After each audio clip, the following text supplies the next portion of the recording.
All right, Mayor, thank you so much for joining us. We appreciate your taking out the time to talk to us this morning. Absolutely. We're going to get to the budget shortfall because there's a lot to talk about with that, and the council is voting on that today. But first, I want to get to some issues that people want to hear about, residents of the city want to hear your thoughts of.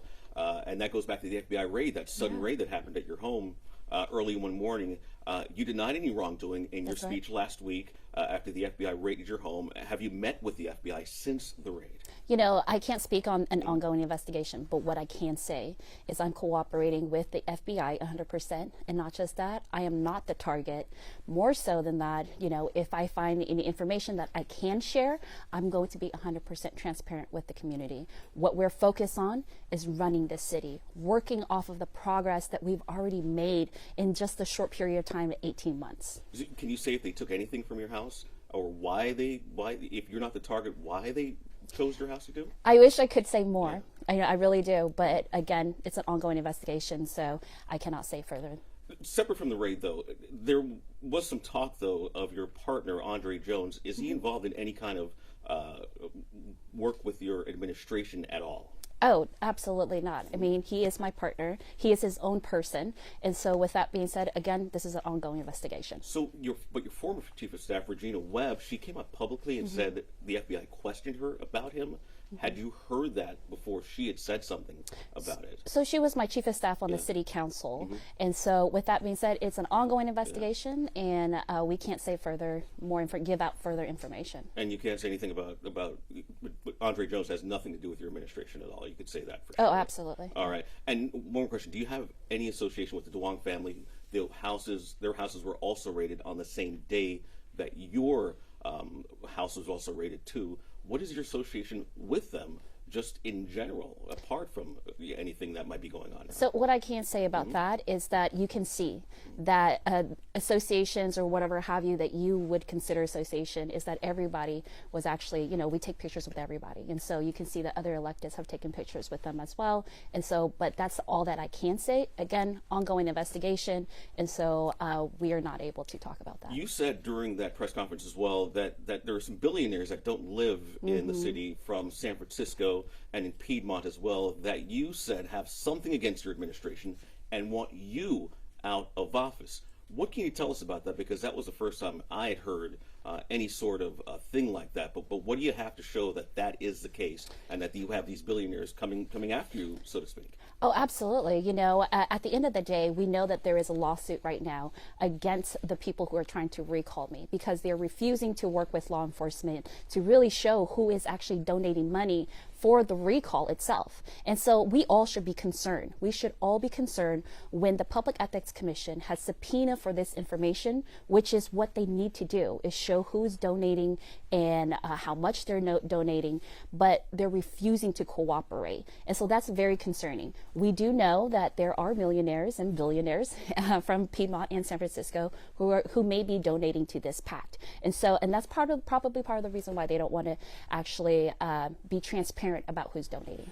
You said there might be some correlation between the recall effort and the raid on your home. Do you believe that to be the case? There's some sort of something behind the scenes that they're working actively against your administration? You know, I actually didn't say that. You know, I think that those are two very different things, or they could be the same thing. We don't know yet. It's an ongoing investigation. Gotcha. All right. The recall effort, the city council is going to take that up today, a resolution placing the recall against you on the November ballot. What is your message to the council and to Oaklanders about this? We've done great work coming into office. Let's recall that right when I got into office 18 months ago, that this recall started. So it is a waste of money, a waste of resources. Right now, we're dealing with a huge deficit in the city of Oakland, where we're looking under couch cushions to see how we can actually deliver services. This is not the democratic way of doing things, and not just that, but it's going to cost city residents millions of dollars that the city does not have. Should the council set up a date for the recalls, move forward with it, if we're still in the process of verifying the signatures and who's donating? Well, the signatures are verified, but the donation part, the ethics part of looking into the recall effort, should we be moving ahead with that if they're still looking into who's donating to the recall effort campaign? You know, of course, that's going to be the decision of the city council. That's number one. But you make great points. You know, we don't know who's donating to this pact illegally, right? And we don't know who's behind running the recall efforts in regards to the finance part of it. However, it's going to be on the city council to make that decision. And then number two, again, you know, we all know that this is going to cost the residents in the city of Oakland millions of dollars that we do not have for the services that we need to deliver. What is your plan to combat this recall effort? You know, this is something else on your plate that you have to deal with. Yeah. It's not going to be easy. It's going to be expensive. What is your plan of attack on this? Is to do what we've been doing, is making sure that we're effective and results driven. You know, what we've seen is that for many, many decades, politicians have come and gone, and in areas that needed investment, like deep East Oakland with the Coliseum, like West Oakland, you know, where we know that there's a ton of air pollution and inequities, that we've already built out Ramondi Park. You know, we have that for the Oakland Ballers. These are all the successes that we have been able, and they're huge successes, that my administration have been able to deliver for the city of Oakland. And this is how we generate new monies so that we can actually fulfill our duty of serving the city of Oakland and its residents. Let's talk about the budget here. City Council could vote on that budget today. We're talking about a shortfall of $177 million. Is that correct? $63 million in cuts are proposed right now. Is that correct as well? Well, that's not my proposal. Not your proposal, but the council proposal. So you still have over $100 million that still need to be cut here. What is the plan now to attack this budget? Well, you know, I've already had my mayor's proposed budget out, and it's been out for a few weeks now. And basically, I do believe that the mayor's proposed budget, what we did was we really looked at how do we continue to deliver on the key items. The key item is public safety, first and foremost, right? That's our Department of Violence Prevention. That's our police department, our fire department. And then not just that, but a clean city. We're just talking about the basics here, right? A clean city is what we all deserve. And so, and then the third part of that tranche is making sure we have economic development. How do we bring in more resources so that we continue to actually build on this, you know, the economic pie that we have here in the city, so we can continue to deliver the services. So with that being said, the mayor's proposed budget, the proposed budget that I put forward, is fiscally responsible, and it also allows for us to deliver those services. However, the council's other budget that the council is looking to probably maybe vote on, it doesn't do that. It actually doesn't even have a plan for public safety. It cuts our force, our police force. It cuts the Department of Violence Prevention. It cuts, it browns out, meaning shuts down fire stations with no plan. And so, you know, running a city like the city of Oakland, you have to ensure that you can deliver services. I mean, coming into office, we saw that crime was on the rise before I even got to the office. And then we were able to bring back the ceasefire program, really hone in on why we were having so much crime, and then honing in on those people who are committing the crime. And what we're seeing is that under my administration, we have a 17% drop in crime rates across the city within the last 3 years, and 30% drop in crime rates within just the last year. But the budget, though, the budget is made up, I think, a good chunk of it to public safety, to the police department. That's right. It's going to suffer from these budget cuts, right? In Well, what way? Well, in that case, it's like there are no, under the mayor's proposed budget, what I'm proposing is that we have no cuts to OPD, the sworn personnel right now. There will be attrition. There will be attrition, meaning like when officers leave the department or when they retire or what have you, that we would not fill in those positions until we get to the 678 number, right? And that's the number of officers that I'm asking for. Under the council's other proposed budget, 610. There is no way that we can say that we are actually focused on public safety if we allow for the council proposal to move forward. The Police Officers Association, they're having a press conference right now this morning denouncing the cuts. What do you have to say? What is your message to the POA about proposed cuts, about the threat of budget cuts to the department, to police? Yeah, you know, the budget cuts, it's happening. We're seeing it's happening across all cities in well, at least all large cities across California. And California, the state itself, is going through a lot of deficits and budget cuts. With that being said, all departments across the city have had to cut down on what they're spending on. And so with that being said, what I would say to people is that the mayor's proposed budget is the public safety budget. It is the budget that really puts forward the public safety plan. It it brings the number of officers 678. But remember, we also have an opportunity to renew Measure Z. And that is going to be important because the renewal Measure Z creates a minimum threshold of 700 police officers. And so moving from 678 to 700 is a lot easier than what the council may be proposing, which is 610. And I warn everyone that that is going to be very dangerous. All right. Back to the budget issue. We have a budget shortfall this year, but we're projected to have one next year as well. Do you have any idea how we're going to fix all of that? And how does the Coliseum sale or possible sale factor into this? Well, we know that for decades, everyone's always talked about Coliseum and developing it, but nothing's been done. And so I know that if we move forward with the AASEG, which I am in intimate conversations and negotiations with them, if we are very close to a deal, I should say that this $63 million that could come in from that sale will help us in this dire situation. And that's what these one-time monies can be used for. That is a legal way that we can actually help close that gap. However, to your point, we do have a deficit for next year as well. And that's why we are going to start the budget process. We usually start it in January. Well, I'm telling all of the city staff that we're starting in September to really have the hard conversations about how do we close this gap so that we're fiscally responsible and at the same time able to deliver services and public safety. I've seen the Coliseum reports, rather, I'll say this, that the Coliseum sale would be valued at over $100 million. What can you say about that, about those reports? Is that could conceivably what it could bring in?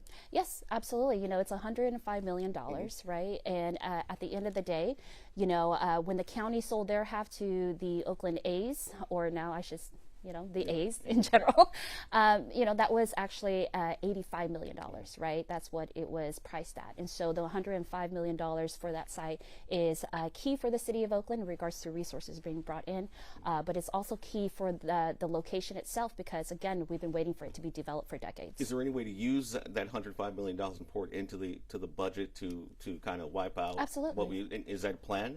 Well, to use the entire $105 million? I think that we need to think about really, you know, the short-term and our long-term financial health. And so with that being said, you know, I am moving forward with bringing in some professionals to look at how do we actually get financially sound in regards to the long-term. And this has not actually happened under previous leadership. And so moving forward, I want to ensure that the city of Oakland has financial fiscal health, like strong financial fiscal health. You're talking about bringing in an outside source here. The POA also said we should probably bring in an outside source to take a look at the budget. What do you say to that? I think that we all need to be hands on deck. I think that, you know, with all of our labor unions at the city, the POA, SCIU, Local 21, Fire, everybody needs to be at the table. An outside eye need to come in as well too, so we could put all of our brains together to see how we can best move forward. I mean, we are one team. We are one team. So in order to solve this crisis, we have to work together. Mayor, let's go to the issue of public safety again. We had 5 or 6 maybe homicides recently in the city. The one that happened, I think, a day or so before your raid over at Lake Merritt. Yeah. When you see those numbers spike like that, after the numbers that were just released that showing the numbers of pretty much all crime across Oakland and falling, what goes through your mind? What were you thinking when you heard that number? You know, we already know that every year, right, time after time, every year during the summer months where our children are out of school or what have you, and it's warmer, that we will see an increase, a spike in crimes. And so with that being said, you know, I have put together a team to do what we can to ensure that that doesn't happen, especially around our gangs and our groups and our networks, our criminal networks, right? And so we're tackling that. I do believe that OPD is doing a great job under Chief Mitchell to ensure that we're being proactive. Speaking of Chief Mitchell, it's been more than a month he's been on the job now. You know, your thoughts on his performance so far? He's he's an incredible person. Not just that, but he's a great mentor for the department. He's a great partner. He's learning the city of Oakland quickly and understanding, you know, some of the different changes that need to take place. And that's why you're seeing that, you know, that's a part of the budget process as well. It's a complicated city, though. I mean, is he understanding the ins and outs? I've heard from other people they were worried whether or not he was going to be able to understand the intricacies of Oakland. Yeah, no, he's a professional. He's a professional. He understands understands and he learns quickly. And so I'm really excited. And also, I've heard nothing but great things about the chief internally from the department and externally from the community. Are we going to be able to hear from him soon? Oh, We'll absolutely. sit down with him and talk to him a little bit. Absolutely. Yeah. You could definitely do that, you know, but I want to also say that we are going on a public safety leadership tour. Basically, my public safety leadership team, right? Myself, City Administrator Justin Johnson, Chief Mitchell, Chief Covington, you know, Chief Joshi, we're all going to have town hall meetings across the whole city. So I want the public to stay tuned for that and join us. Oh, one more thing I want to get back to. You have a new lawyer now for the case that recently happened with Yes. you. What was the issue with Tony Brass that happened? I mean, he said he was surprised at the press conference. At least that's what he told us. Of course you would be surprised. He yeah. wasn't my attorney. Yeah, he wasn't the attorney, but what Yeah. was it? What was the dust up? Why did you? You know, I'm just very gracious Yeah. that, you know, at the foresight, you know, when everything was happening, you know, as a mom, of course, you know, I've not gone through an FBI raid before. So as a mom, I wanted to make sure that my son was safe, that I was safe. I wanted to ensure that, you know, I found legal representation to see, you know, what it is that I can say and what I can't say. And so with that being said, I needed some time. So I do appreciate Tony being able to help support by putting out a public statement, but at no point in time was there a contract between him and I for him to represent me. And so at the end of the day, you know, I was taking my time to look for representation, and Jeff Tsai is the only attorney that I have signed with. Was anyone home when the raid happened? I think you weren't there, but was anyone at your house? Like, was your child there? I mean, it's got to be scary. You know, I could only imagine what it's like, because they don't tell you anything; they just come. Yeah.